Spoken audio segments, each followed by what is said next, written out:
बोली बोली छठी मैया की।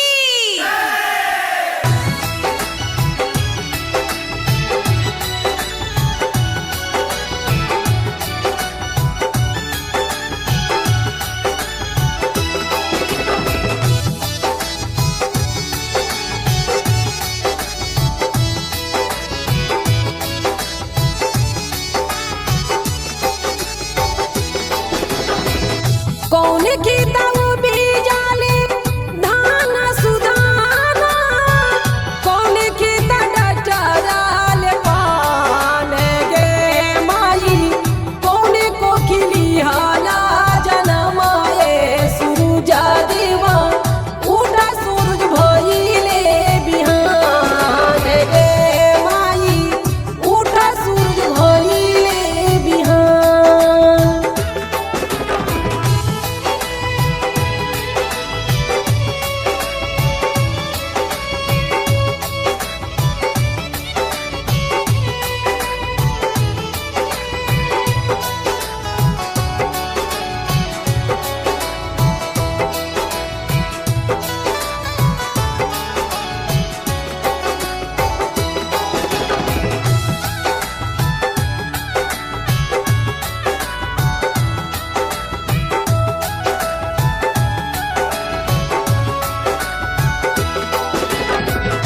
कुरखित जाना माले धान सुधाना, बरैया खेत डटराल पान गे माई, आमा को खिलिहाला जनमाए सूरजा देवा उठा सूरज भइले बिहान गे माई, उठा सूरज भइले बिहान।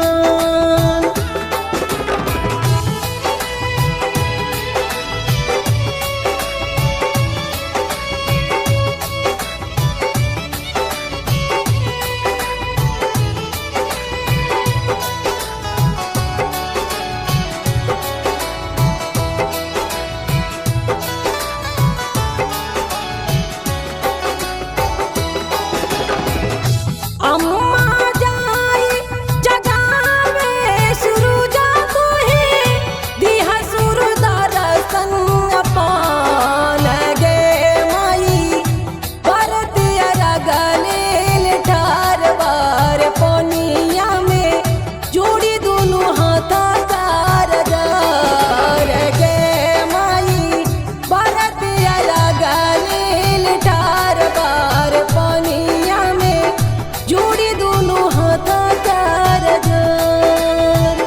कौन की दाऊ बीजाले धान सुधाना, कौन की डटराल पान गे माई, कौन को खिलिहाला जना